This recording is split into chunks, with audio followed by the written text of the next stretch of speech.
Hello everyone, good morning.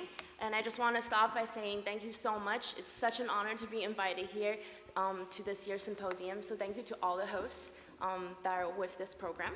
And so my name is Lori Chen, like he has said, and I'm an international humanitarian worker from Taiwan with trainings in emergency medical services and search and rescue. And I just want to start off my speech by saying a little bit about Taiwan, because not many people actually know exactly where Taiwan is. And so Taiwan is actually an island located in East Asia, which has a geographical area of 36,193 square kilometers. And we recently just elected our first woman president, whom leads the country with a population of 23.4 million, which actually makes it the 17th most densely populated country in the world.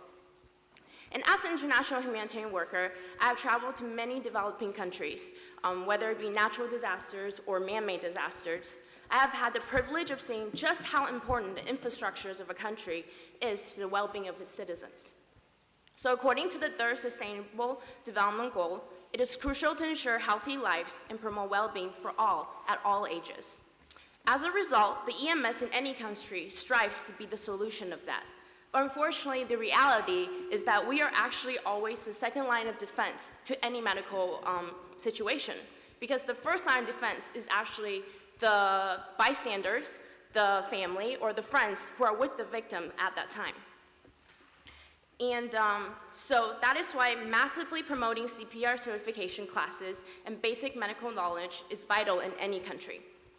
Taiwan is actually very fortunate due to the fact that we are a very small island and our medical technology is very advanced. With a small surface area of an island, hospitals and clinics are usually up to 5 to 10 minutes of an ambulance ride in any given ambulance ride. Plus, we have universal health care, where an ambulance ride is free to anybody, whether they're a resident or they are just visiting the country. Even though hospitals are close by, but when someone's in a medical emergency, I'm sure everyone has had in contact with either family or themselves, every second counts, especially when it comes to cardiac arrest and strokes. So if the bystander on site can quickly assess the situation and is CPR certified, the chances of survival for that patient dramatically increases.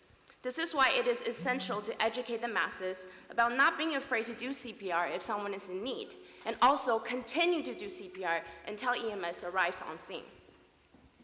Each chest compression is a chance at reoxygenating the brain and to get the person back to life. So this is really crucial in any country.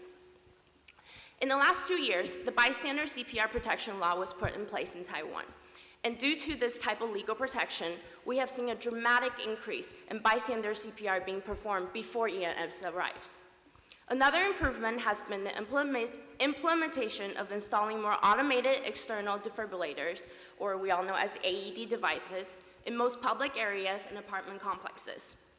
This is actually the best friend to a proper CPR, because the AED can actually coach somebody who does not know how to do CPR do what it is necessary to help that person.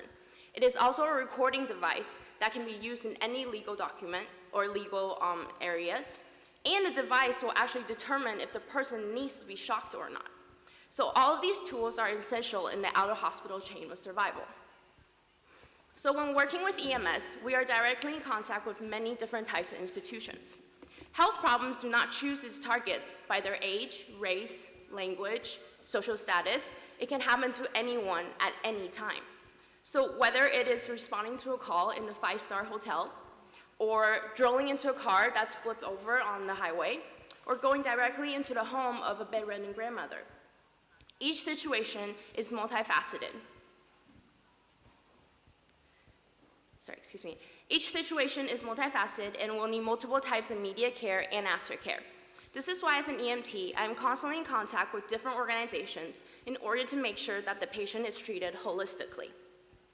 In Taiwan, just like the majority of the developed world, there's a rapidly growing aging population that is not properly dealt with in many aspects. Many elderly people are just sitting there watching their lives go by. Their bodies are still functioning, but their minds are slowly escaping them. This is why the Happy Corner Association, an NGO that was created in 2015, was established to give the aging population, especially Alzheimer patients, a means to live a more dignified life. The mission also expanded to their family members, caregivers, whether they're locally or nationally, friends and volunteers. The goal is to have a corner in every apartment complex and neighborhood where people from all different backgrounds can have a safe haven. For the families, they can safely drop off their aging parents or their disabled relatives. For the caregivers, mostly Indonesian women that are working in Taiwan, it is a place for them to bond by cooking together and speaking their native language. For the volunteers, both working or retired, it is a direct way to give back to the community. And lastly, the participants are loved and cared for, and it actually remotivates them to live a more fulfilling life. So this has become a giant support system for all the parties that are involved. So it is really true what they say. When one has a purpose, both psychologically and physically, there becomes a drastic change. And we have seen this in the 2 years that I've worked with Happy Corner Association.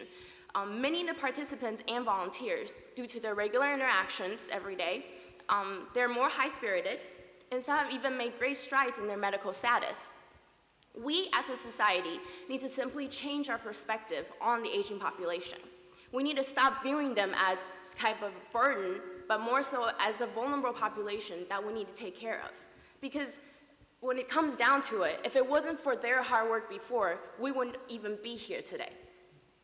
According to the Taiwan Suicide Prevention Center, suicides among people aged 65 and over accounted for 25% of the total suicide for all age groups. It is estimated that senior citizens in Taiwan will have a suicide rate of 32.3 per 100,000 people in 2017, with depression being the #1 culprit. As an EMT, I go into a lot of homes where senior citizens are living by themselves or they're being taken care of by a foreign caregiver 24/7. And so they're not only a high fall risk group, but they're also, due to isolation and loneliness, they're having constant suicidal thoughts. So this is why both private and government-funded long-term care programs for seniors will drastically help reduce not only the suicide rate among this population, but also bring the communities together and shine this problem and put it to light. Another issue that is present for EMS workers is domestic violence and human trafficking. On average, there are at least 4 to 5 calls per week that come in for DV. Many times, it is actually the children that are making the calls for their parents. And at times, it really feels like a revolving door or just a vicious cycle until something irreversible happens.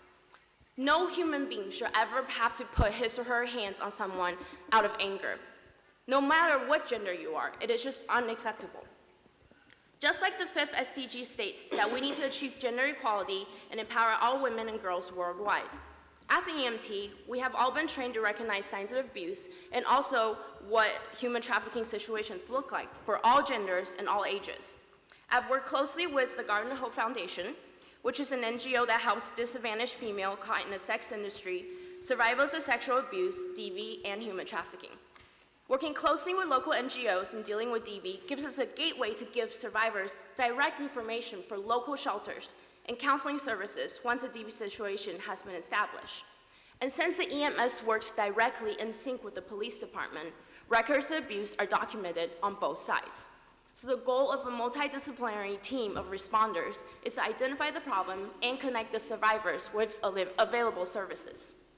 I've personally been on worldwide disaster relief teams for multiple natural disasters over the world. Haiti, multiple countries in Africa, in Europe, Nepal, and Taiwan. And for me personally, I cannot recount how many times a child has passed away in my arms due to a preventable disease. It could be a simple vaccine that he or she needed just to get to their 5th birthday this year.